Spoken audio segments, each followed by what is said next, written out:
Hi, everyone. Good morning, and welcome to English 3160. The Bible is Literature. I'm your instructor for the summer semester, Randall Frederick. This video is going to talk through the syllabus and a couple of ideas. I'm also going to talk about the reading schedule, and I think I'm going to record a second video that will start to walk us through the schools of criticism. So again, this video is just the syllabus and our reading schedule and a few introductory comments as we're moving forward. If you have not done so already, I would pause the video now and I'd open up a copy of the syllabus. You'll see on the landing page inside of Canvas when you open up this course that we have modules. You're familiar with that if you know Canvas at all. The first one is getting started, and what you're going to see is that I kind of duplicate a couple of the files as a Word file or as a PDF. Access whichever one is most convenient for you.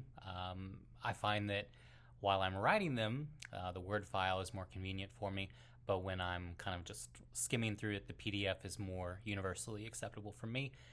Again, no difference between the two files. It's just really for your convenience. You'll see a couple of things here about preparing for online learning if you've never taken an online class before, or if you're just kind of coming at this for the first time after an extended period, like you're a returning student. Just making sure that you are ready to go for an online class and that you are prepared to be successful in this course. If you have any trouble with the speed or just basically anything with an online class, I know sometimes they're hit and miss. If you have any trouble, just reach out to me and I'm more than happy to fill in any gaps or kind of talk you through whatever's going on and make sure that you have the resources that you need for success this summer.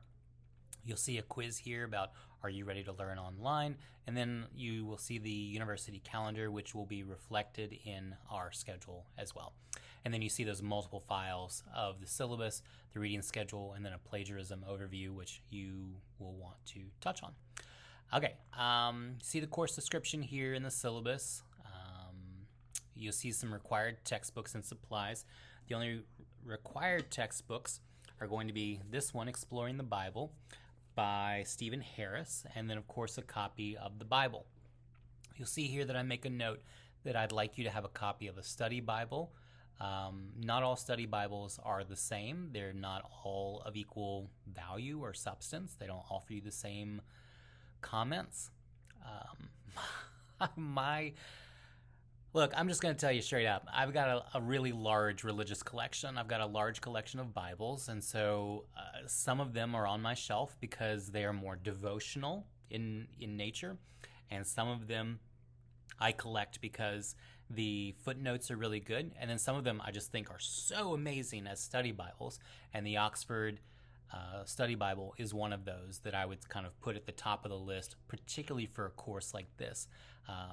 Mainly because it's going to ground you in socio-historical information, and the notes really inform your education of the course and the Bible itself. So I encourage you to use an Oxford Annotated Study Bible. Is it required? No, it's not required. I really think that it's most important for you to have a study Bible that is good for you. And if that means that it is devotional in nature, that it will really edify your spirit and your spiritual experience, great. However, this course, as I'm walking you through this and explaining this course will take a very different approach, almost to the exclusion of the spiritual experience altogether. Not because I think that the spiritual experience isn't important, but because we are doing something more focused, intentional, and academic with this course than you would get in a church service. So again, a study Bible that is helpful to you would be one that takes a more socio-historical approach, one that has some historical footnotes rather than devotional or individual personal notes about your spiritual experience. You'll also see some recommended reading here. These are not required books. I've had 2 students reach out already asking about these books, and in both instances I've said, these are really good. They're really helpful to you. They're just not required. If you are someone who wants to kind of get the full scope and the full experience of this course, definitely put them on your shelf. Everything that is Everything that is on this list of recommended reading is currently on my shelf. These are not things that I read at some point and kind of left behind, but I thought they were really good, and so they just made their way into my syllabus. No, these are books that are already on my shelf and that I return to pretty frequently. First and foremost is going to be Lois Tyson's Critical Theory Today. While I put the 4th edition on the recommended reading list, it's been my experience that Tyson has not made significant substantive changes to the material really since her 2nd edition. She's added a little bit more examples here and there, but the core of the book, you can find that in an older copy, so you don't have to be bound to that 4th edition. How to Read the Jewish Bible by Brettler, always a good one. It particularly if you're coming from a Christian background and you identify as someone who is Christian, Brettler will really open up a completely different experience of the Hebrew Bible for you and give you a lot of playroom to work with. I think that reading the Bible through a Christian lens is really good, is really helpful, but that is not the substance of the Bible. When we speak of the Bible, the page count alone testifies to the fact that there is a whole different experience than what the Christian church is talking about, and I don't think that that should be ignored. So Brettler is a good starting point for that.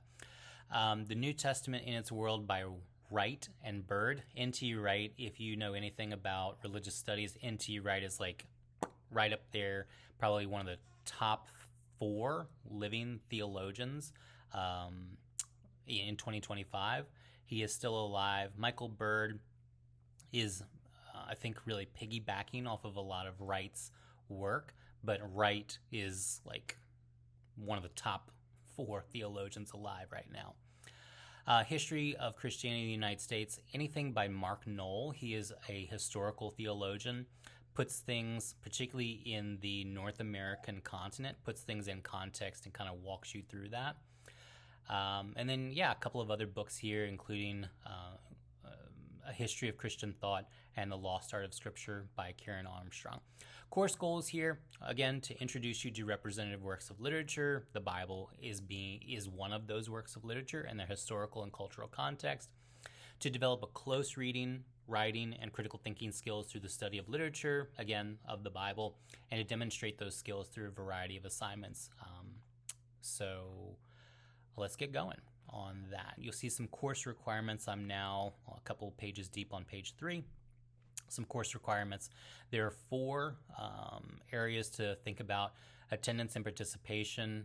Attendance, I don't exactly count for the summer, or I also don't count them in online classes, just because I know that your attendance is not as trackable as if this were a in-person class. In other words, we're not going to see one another face-to-face, and this is not a class that is built around Zoom meetings where everyone has to attend at a certain point. This is what is called an asynchronous class, meaning that we are not meeting at the same time. So attendance is just hard to track, and some people find that their schedule allows them to kind of double up over the weekends rather than like through Monday through Friday. However, participation is something that is countable and is something that is trackable.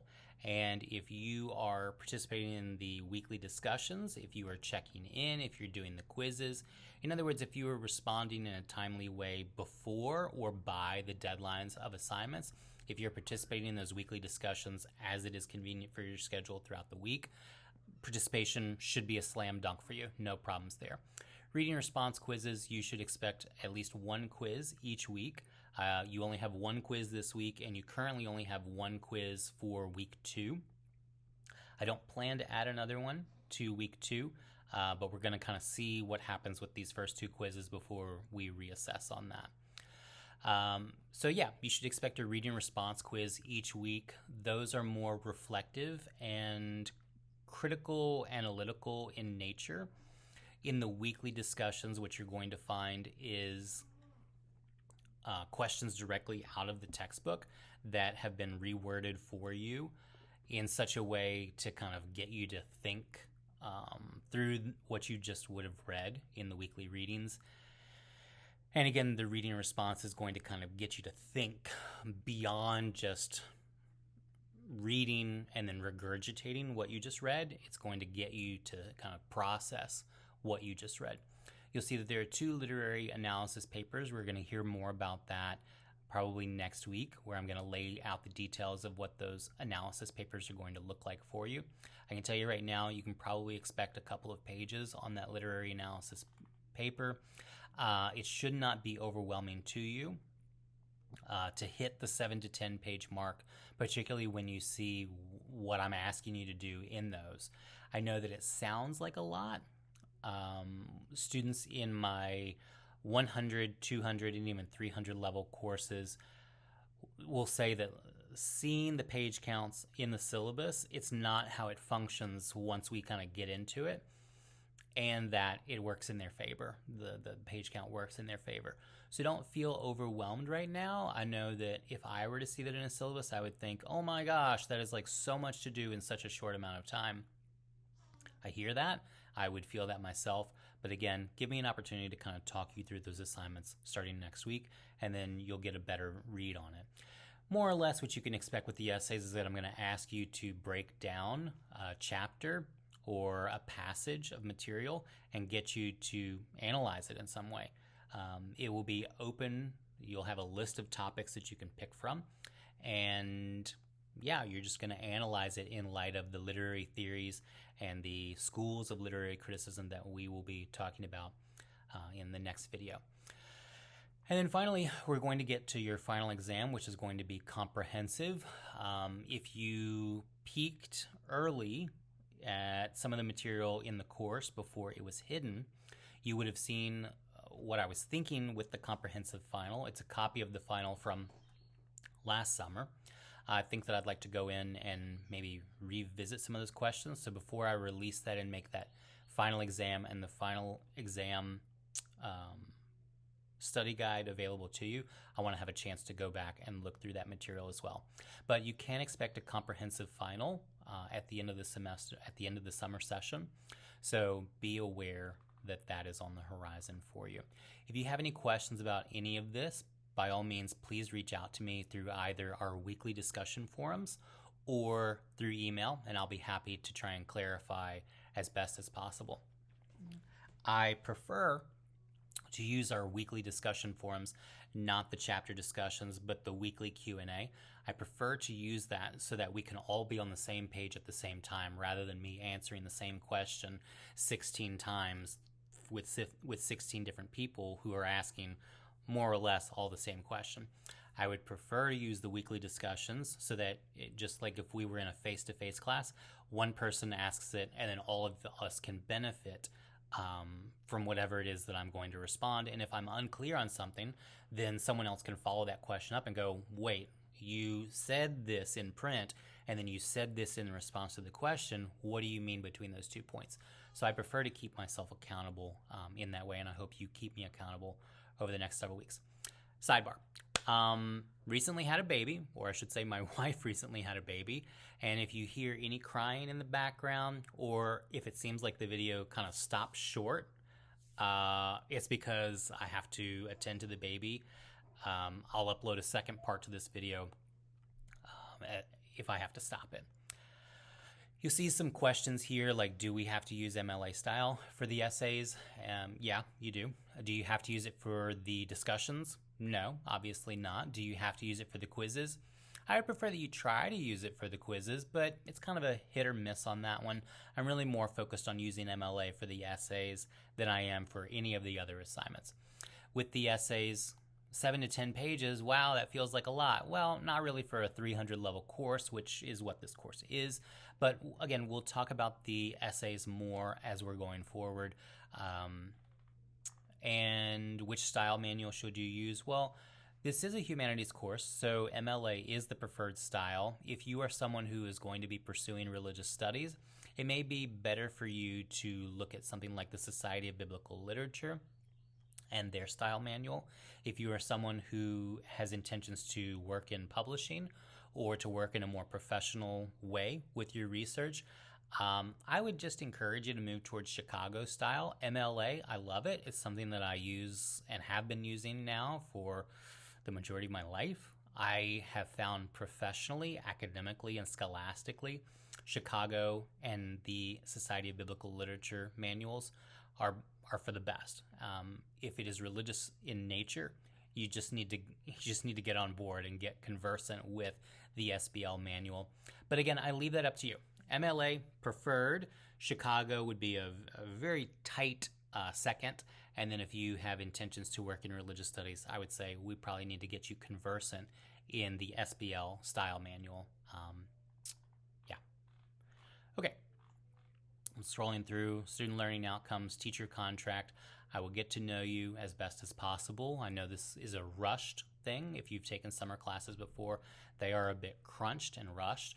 I will do my very best to try and get to know you on a personal level as an individual and care for you one-on-one.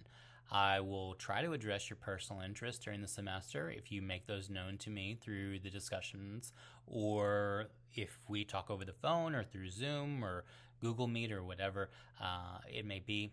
You give me feedback, you will begin to see that appear. So I'll try to address your personal interests as you make them known, when you make them known. I will do my best to assist you in learning and will work hard to make sure that you have learned. I'm going to do my part. If you are able to meet me at that point, I'm going to do everything that I can to help you. On the other hand, if you are one of those individuals, and you know this from your track record, that you're going to be absent, you're not going to participate, and then you show up in week 7 and say, oh, Mr. Frederick, my grade is really important to me. I know that I haven't done the assignments. Can I have an extended deadline? I'm going to say no, because you have not worked hard. You have not done your best to learn.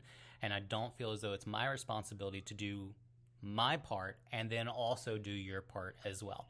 You need to at least do your part to make sure that you have learned, and I will do my part to make sure that you have learned. I will be passionate. I am passionate. Boy, howdy, is that a fact. I'm very passionate about this subject and about my teaching. I will answer emails quickly.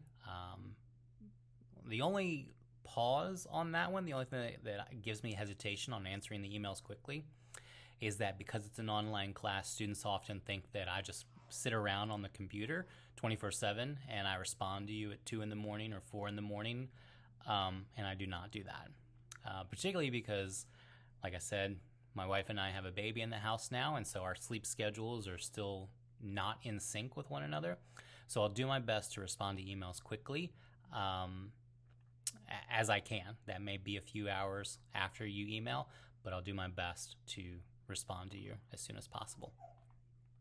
Academic success, the best way to succeed in my class, or really in any class, is to let your actions support your words. If you tell me that your grade is important to you, there should be a track record that already supports that. Again, if you're showing up at the end of the term and saying that your grade is very important to you and there's nothing to prove that, there's nothing to show that, there's nothing to go on with that, I'm hard-pressed to take that seriously or to take that claim at face value. On the other hand, if you're putting in the time and you're able to show me, like, boom, boom, boom, you're there week after week, you're showing up, you're doing the discussions, you're responding to the deadlines in a timely way, and then you find yourself kind of falling off the saddle at some point in the next few weeks, I definitely see that in a case-by-case basis, and I'm willing to kind of meet you and help you and do whatever I can to get you back on that saddle. I've been there myself. I totally get it. But again, let your actions support your words and let your words support your actions. The real life clause. I often say to students that real life happens when you least expect it.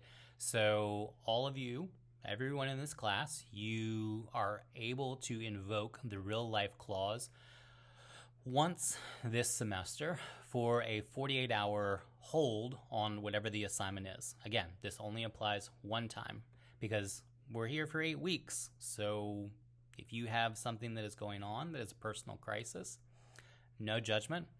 I have had that. My wife has had that. Everyone I know has had that. You will probably have that. But again, if you are going through a personal crisis of some nature, I really just don't think that 48 hours or another 48 hours is going to help you. So you're able to invoke it once. After that, I would say you really need to question whether this is a good fit for your schedule this summer. And I say that with no judgment. I say that with complete understanding, having been in that situation myself. Before you make that call, however, and you pull the ripcord and eject from this class, I would say if you need this class, if you want this class, if you're trying to stay in this class, and you just find yourself having a tough go of it this summer, I would say let's talk before you make that decision, because I'd like to be able to kind of step in and encourage you and say, hey, this kind of seems like a weekend thing rather than like a month-long thing. Let's kind of stick with it and let's see if we can survive this. But again, you are the one who can make that decision. The only thing that this real-life clause cannot stick to is the final exam, which I hope is for obvious reasons. Just because when you take the final exam and when the grades are due, I can't do that. I can't play with that deadline. All the other assignments, you can invoke the real-life clause once over the next 7.5 weeks. And yeah, we'll just take it on a case-by-case basis. Writing opportunities, you'll see those with the Manshack review and the pick. And then finally, I would say if you are someone that has a blog or you have any inclination to kind of publish your work, this is a class that will lend itself well to doing that. So let's see about, even if we are not willing to wait for the pick or the Manshack review, let's see what we can do about, kind of publishing your work through a blog or through social media or some other avenue that, I'd like to be able to encourage you in that. Okay, attendance and being present, participation, I would say in bold here to be marked present. You have to be present in both body and mind, meaning you're expected to be an active participant in the class. That's also true for an online class. It's not just about showing up at the deadlines. It's also about showing up mentally, emotionally, spiritually, metaphysically, existentially, all of these ways. Like, show up, be here, be part of this class, and all the rest of us will definitely benefit from that.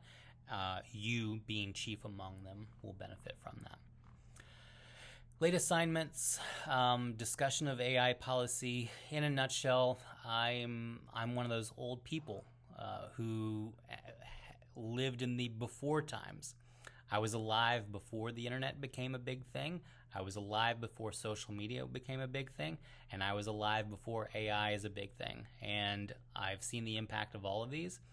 I am definitely not impressed with AI, and what I have seen from students particularly with artificial intelligence is just bad. Like it's not because it's bad grammatically, but because it's so obvious that you're not thinking through what you're doing. And in a class like this, you have to think through what you're doing. You just have to. Like, there's no way around that. So I'm not so worried about AI in terms of grammar. I use AI for my grammar and in my writing. When I coach people through their own writing, I encourage them to use things like Grammarly and spell check in word processing apps. When it comes to the use of AI for critical thinking and analysis, it's always bad. Like, it's just, and it's not even like bad in a debatable way. It's just awful. It's just so obvious. So if you're one of those people that is enamored with AI, I can tell you it will not serve you well. And when I see it, it will not go well for you. I feel so strong about that. It just will not go well for you. And I can tell you that all of the members of our department who are working this summer are of a similar mind. They're just not in the AI corner. So even if you were to try and appeal it, by all means appeal it. I can just tell you, you don't have an audience that is open and receptive to it, particularly with this class. So there we are. You see some stuff about AI, in-house AI. Again, using AI for grammar purposes, definitely on board. I was on board with that well before we started to call it AI. But yeah, plagiarism, I don't look at that in a friendly way. Use of Canvas, you have to use Canvas. I don't accept emailed assignments. Emailed assignments will not be accepted for any reason. I do not accept emailed assignments. I do not accept emailed assignments. Forms of address, you're welcome to share your preferred pronouns here, your names and pronouns. Big advocate for that. We will do our best to address you respectfully in accordance with your preferences. For example, my name is Randall. My preferred pronouns are he, him. You can call me Randall if you like. If we were to meet face to face, which I've done a few times with summer classes, I'm just a guy. I'm just your friend. Like, you don't need to say Dr. Frederick or any of those things. This is just, I just don't hold to that. Learning disabilities, differences, or challenges. My brother and other family members would fall into this pocket. I'm very, or I try to be, very respectful and sensitive to any kind of disabilities, differences, or challenges. If you are a student who needs accommodations or even wants accommodations, I would say you need to have that documentation from the Student Accessibility Services. There's really just nothing that I can do until I have that form. You can tell me if you want to, but I can't do anything with it. The best way, if you are someone who has a disability, a difference, or a challenge, the best way to get the accommodation is to go through the Student Accessibility Services.